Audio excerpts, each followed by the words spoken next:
Today I'm steeking a cardigan that I knit, and I'm going to show you how I did it. Hi guys, welcome back to my channel, Knee Knits. My name is Amy and here I talk about all things knitting. So I have been working on making a knit cardigan that involves steeking. I've been knitting up the Oopbot cardigan pattern from Ístex magazine, which is an Icelandic stranded colorwork cardigan.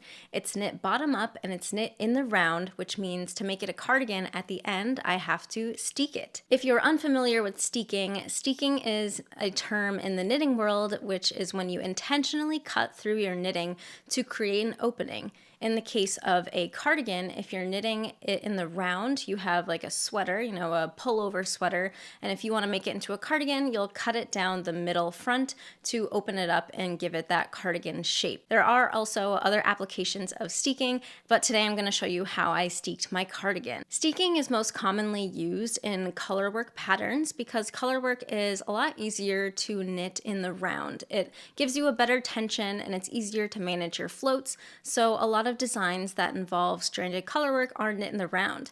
However, if you do want to knit a cardigan, that usually is knit flat because you're not having one continuous piece of fabric around your body.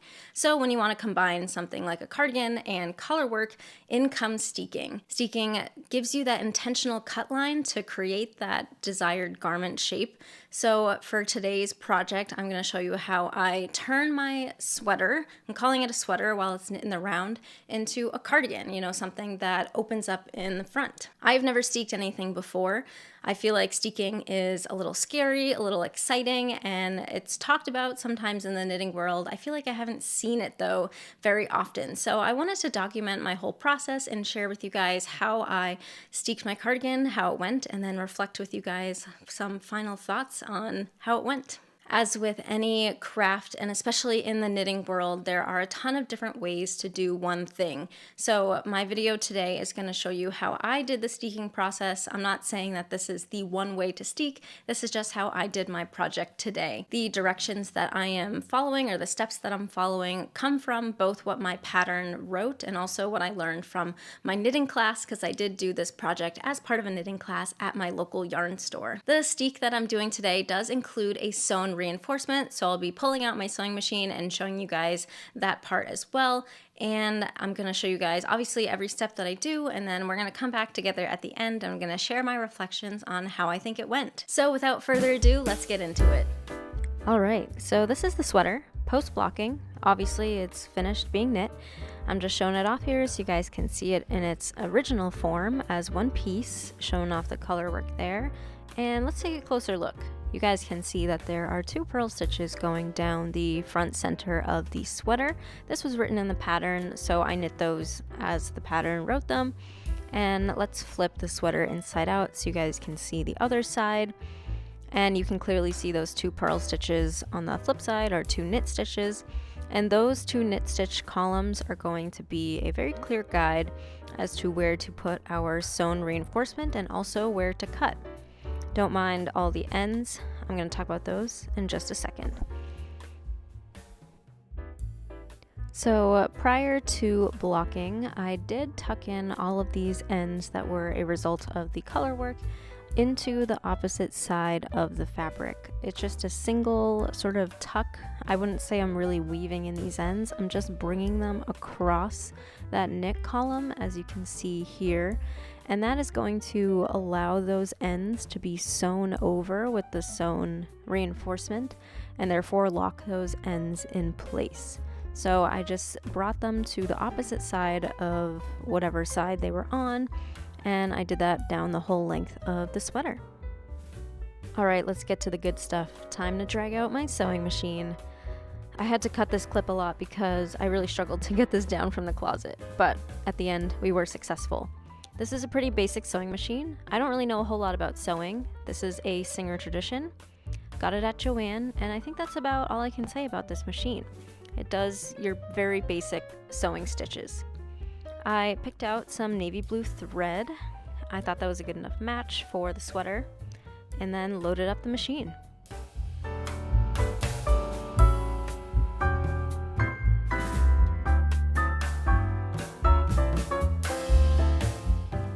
My pattern directed to use small straight stitches, so that's what I have here. I just did a test run on an old t-shirt. You can see the stitch size there. I have heard that sometimes you can do a zigzag sewn stitch as well. Again, there's so many different ways to do any sort of knitting craft, including steeking, so this is just going to be up to what your pattern says or what you want to do, but I went with the straight stitch for this project. I mentioned earlier that the 2 knit columns, or the 2 purl stitches that went down the center of the sweater, would be key to knowing where to sew. So what I'm actually doing here is sewing that straight line of stitches down the middle of each V of that knit column from the wrong side. You can see here in this handy diagram that I drew up where exactly I'm sewing. Sewing this with my machine was not nearly as bad as I thought it would be. I had a few tricky starts, but once it got going, it went pretty well. My machine handled the thick fabric like a champ, and I was able to get both initial lines of stitches down the sweater, no problem. Here's my first pass of sewn stitches, and I think they look pretty good. You can clearly see the stitches piercing through the knit fabric, helping me feel pretty confident about locking that yarn and fabric in place before I cut it. Now I am going to go over this once more with the sewing machine, and before I do that, I'm just going to cross those ends over once more so that way they can get sewn over again in the opposite direction, just to further lock them in place.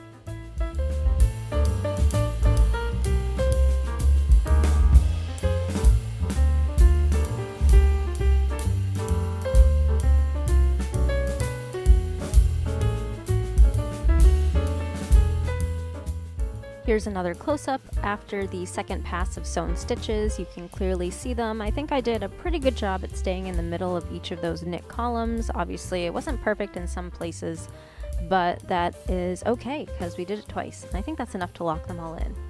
I'm just going to trim the ends, and we are getting to about time to cut.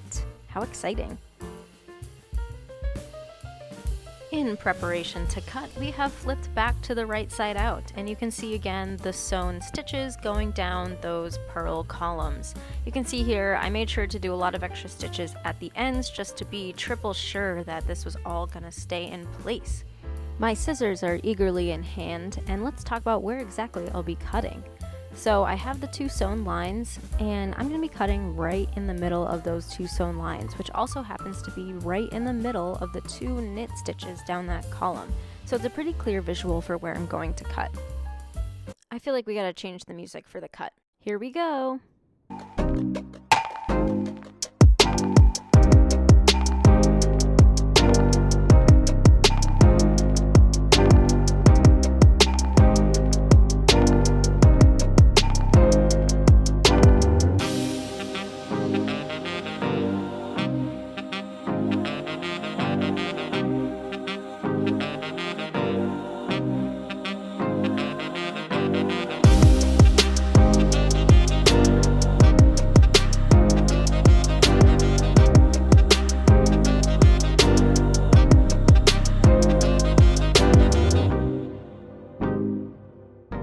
Not bad, not bad. That was all exhilarating and terrifying at the same time, but I think it went pretty well.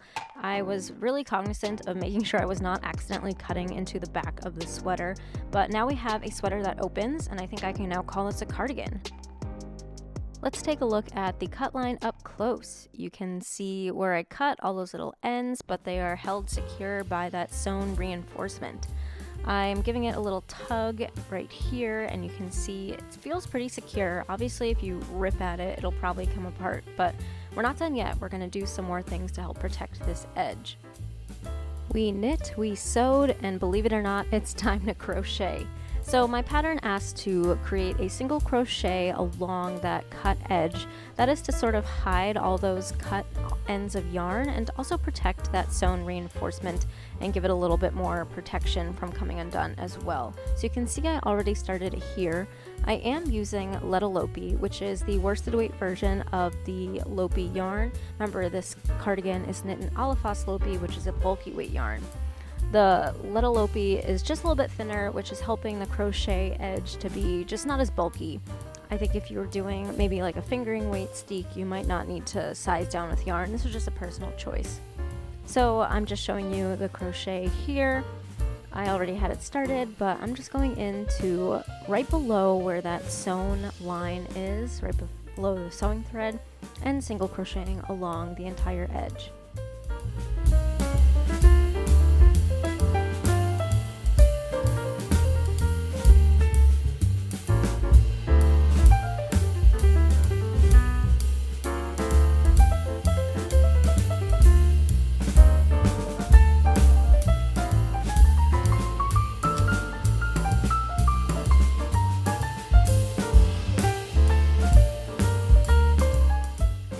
Now that our crochet edge is finished, we are going to pick up stitches for the button band.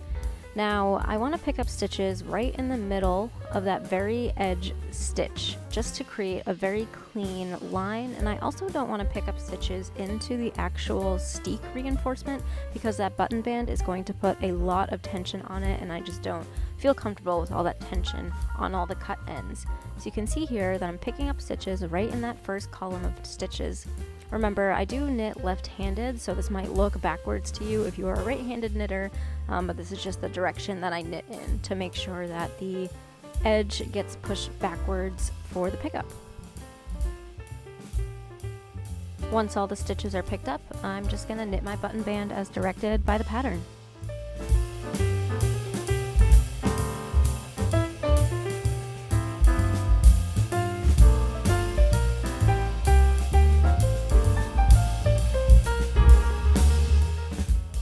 Alright, so I'm about a few rows into the button band, and I just wanted to show you how that picked up edge looks and what it did to the steeking edge. By picking up in the middle of that first column of knit stitches, it created a natural fold for that crochet steek edge, which is going to be useful later, as you'll see, and it also creates a super neat finish at the front of the cardigan, as you can see here. So there's the second half of the stitch that I picked into, and the crochet steek edge, and it looks beautiful. I'm just going to keep going with the button band, and then I'll show you guys how it looks.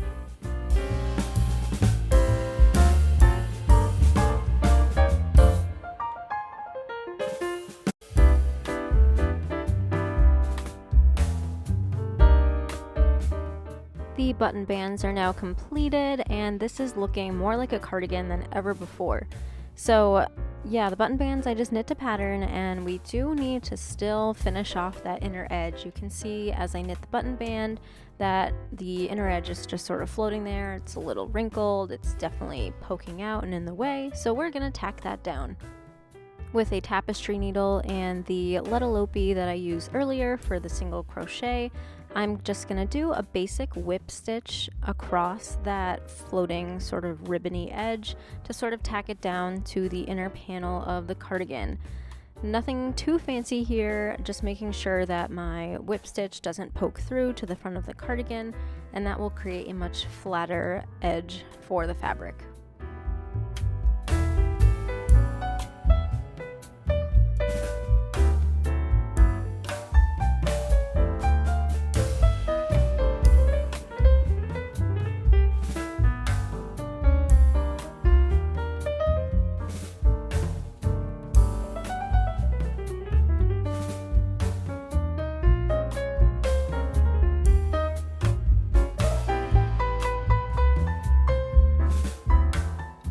So now that it's all tacked down, you can see here it looks so much neater. The fabric is now flush, there's no funky edges flying around. I'll have to repeat this for the other side. Oh, looks like I already did. So yeah, this is pretty much ready to go. All that's left is buttons. So I did pick up these super cute metal buttons from my local yarn store, and I don't like sewing on buttons, but sometimes you just gotta do what you don't like doing. So with some movie magic, we'll attach those buttons. And here they are. Don't they look great? So this cardigan is now completed. What a journey we've been on. So let's just get up close and see how it looks. I think the metal buttons look really good on this cardigan. The button band is nice and crisp. I feel like you can't even tell that it was steeked until, of course, you open it up. But because we crocheted that edge and sewed it down, it still looks pretty neat.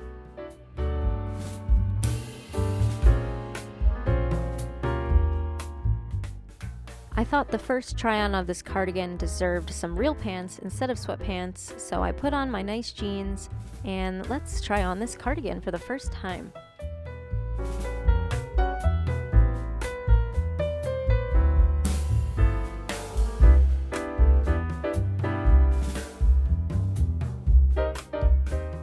I'll state the obvious, this cardigan is pretty big on me, but this project was more a process knit for me than a project knit. I was just eager to go through the steeking process, and I wasn't really focused on making a perfect fitting garment.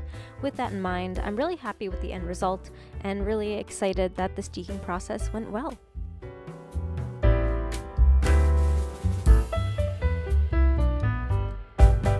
All right, that was really fun, I thought. That was my whole steeking process of this cardigan. I think in general, it went really well. Like, I did not have any major mishaps, no accidental cutting of fabric where I wasn't supposed to cut. I think it looks pretty good.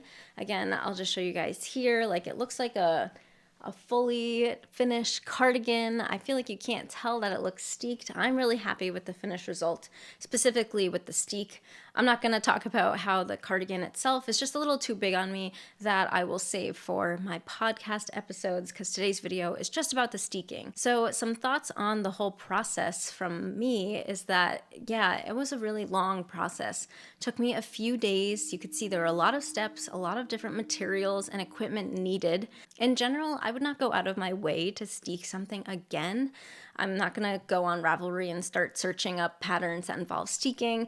If I don't have to steek, I think I'll be happy with the project. However, now that I have steeked, I do feel a lot more confident in the process. And if there is a pattern that I come across in the future that I really want to knit and I see that it's steeked, I don't think that's going to prevent me from knitting the pattern. I think I have that confidence boost and experience to be able to do this again. As someone who really enjoys just knitting and the knitting process, doing all those extra finishing steps, things like sewing and crocheting, were not too enjoyable to me. And especially if you are interested in steeking, there is sort of a barrier. If you do want to make a sewn reinforcement and you don't own a sewing machine, that's definitely going to be really difficult.